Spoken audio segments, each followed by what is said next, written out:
all the messages coming in, 81089, and many are from Manchester United fans. That is because former Manchester United captain, an absolute legend of the football club, Steve Bruce, is alongside Simon and myself this lunchtime. It was inevitable Steve will get round to United, and we're getting round to United. Before the Bournemouth game at the weekend, Steve, Erik Ten Hag, who gets flack from various quarters, he spoke about the visualisation, if you like, of Manchester United with Sir Jim Ratcliffe involved and him there too, and said, yeah, very much there's a plan in place. We are working on our plan, so the plan is ready, but it has to execute. And I trust the new ownership that they will work as quick as possible, and they will bring new good structures and that they can execute. It's very important that the new ownership is working on this, and they have to replace this function to go into the new season. I also work with the new ownership very good and closely together, and that will not change and doesn't have impact on the way I can work here. So conditions were perfect and are still perfect, so I'm happy that. But we want to set the right conditions to be successful. Steve, he's saying there basically, you bet there's a plan in place, and he's quite resolute that he'll be there and he'll be part of it. Do you see that? Well, it certainly sounds by his interview there that there's certainly a plan in place above him, where they've put in structures above him, where I know people are on gardening leave, but I'm sure by the summer that'll all be resolved. Dan Ashworth, etc. And the new CEO and the new chairman and the kid from Southampton. So it looks as if there's a plan in place. Certainly by the sounds of Ten Hag, he feels as if that he's part of it, and I genuinely hope that he is, to see what and given a chance under the new ownership. And the big thing for, I think, all Man United fans really is recruitment over the last few years, and how do they improve that? Because there's no doubt that they've spent a hell of a lot of money. However, have they got it right in the type of player which you have to be to play for a club like Man U? And look, Man U sets the highest standards. As soon as you walk through the door as a player, you understand the gravity of it. You don't quite from afar until you get in there. You're under intense scrutiny. And by the way, so is the manager, the head coach, or whatever you want to call him. So is he. Every call will be analysed. At the end of the day, everybody's judged on results. It'll be interesting to see going forward. Ten Hag, I hope they go with him and they put the people in place above him to drive the club forward. And of course, but they've got a hell of a lot of work to be done. Yeah. Hell of a lot of work. He seems to come in for flack, Simon, from various quarters. And Steve, we know today Manchester United, it's reported, have spoken to Alejandro Garnacho after he liked 2 tweets criticising Ten Hag's treatment of him. Garnacho liked to post that accused Ten Hag of throwing him under a bus because of what Ten Hag said when he was asked why he took Garnacho off at halftime during the Bournemouth draw.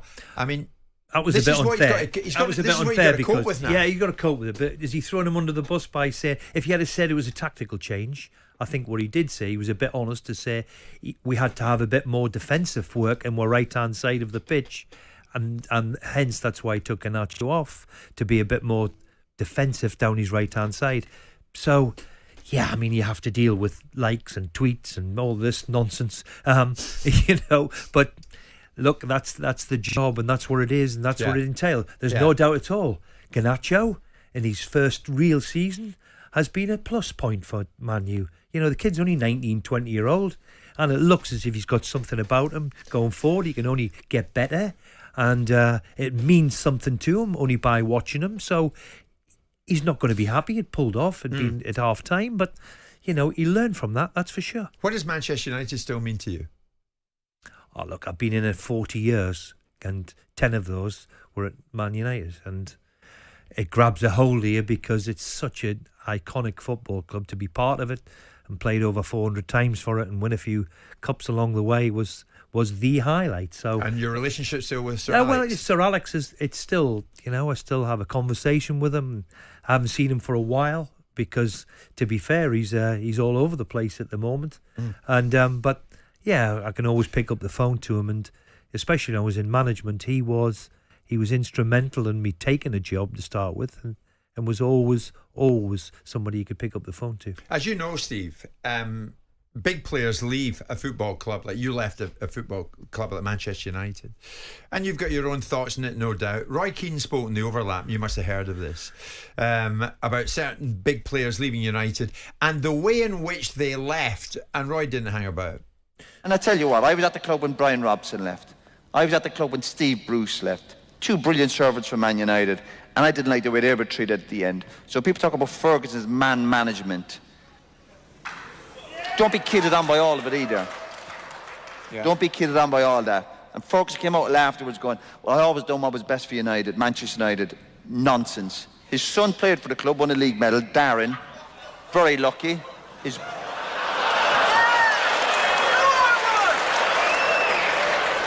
His brother was chief scout for Man United for a long time.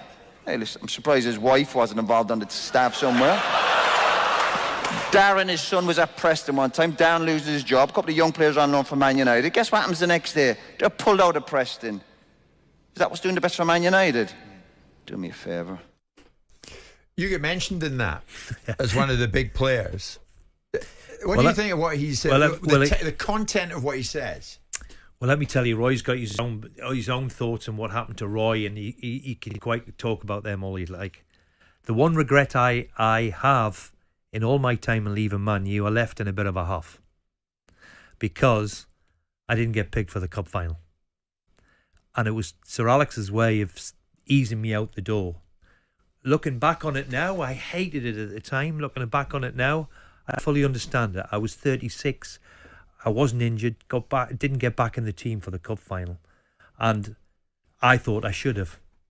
So I left within 2-3 days, but can fully understand it from afar now. I didn't like it at the time, but I didn't want to just sit on the bench. I didn't want to be a squad player anymore.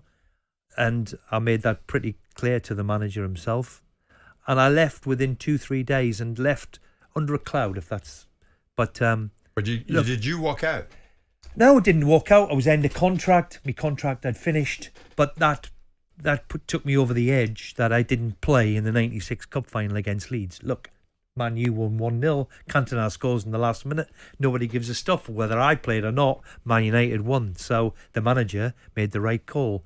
But he had done the same, a bit similar with Brian Robson a couple of years before that as well, that he didn't involve him in a cup final. It was his way of telling you, quietly that, look, maybe your time's up. But you then became a manager in your own right. Do you now realise that those are the tough decisions a manager's got to make? And Sir Alex was... They're the really tough decisions that you have to make. They're worse when they're 18 and 19 and you're telling a young player that maybe you're not going to get a pro contract is definitely worse than telling a 36-year-old that, look, it's time maybe now you move on. They are the unbelievable decisions that you have to make as a manager, and tough ones. He never shied away from making a tough decision, that's for sure.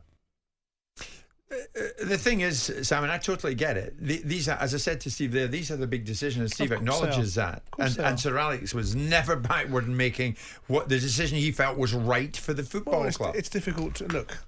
I mean, it might explain why Roy Keane's management career is relatively short, because serving out agendas because you don't like the way you were handled and utilising other conversations that you might be privy to, whether it's with him and his departure. You can't argue with Ferguson's record. End of discussion. End of conversation. That's it. No more to be said. You don't like it, Roy? Get over it. You're a big boy. You didn't like the way you left Man United. Didn't think it was fair for you. Didn't think you got the outcomes that you should have got. Get over it. When you're in positions of authority and influence, there has to be decisions that are made that are unpopular, that people don't like. Alex Ferguson made decisions that ultimately benefited Manchester United. And yeah, well, so what if he brought two players back from Preston because his son had been fired? He probably did him a favour in the first place by letting him have them because his son was there. That's the way the world works. You can't argue with what Ferguson achieved at Manchester United. You just can't. If you could have that time again, Steve, would you have made sure you left in a much more amenable, friendly way? Yeah, maybe. and maybe I mightn't have left. The way the game evolved, maybe I should have become a squad player for it. But I was 36 and still the captain, so it was difficult for me to get my head round to think, well, I've been playing week in and week out. Here's a big game I'm not involved in. That's going to tell me something. And I don't think I could deal with it personally, not being involved. When the big games come around, I want to be involved in them, I think he only left me out once in 10 years. And we were playing Barcelona and all at home. So I questioned on him on that as well, by the way. And made a hell of a difference in the replay when he brought me back in and we got beat 4-0. Oh, right. So I didn't do very well. That match. I think I was out there. Oh, dear me. It was one of the worst ones. Steve Bruce is with us live on talkSPORT. On AM, on DAB, via the talkSPORT app and on your smart speaker. talkSPORT.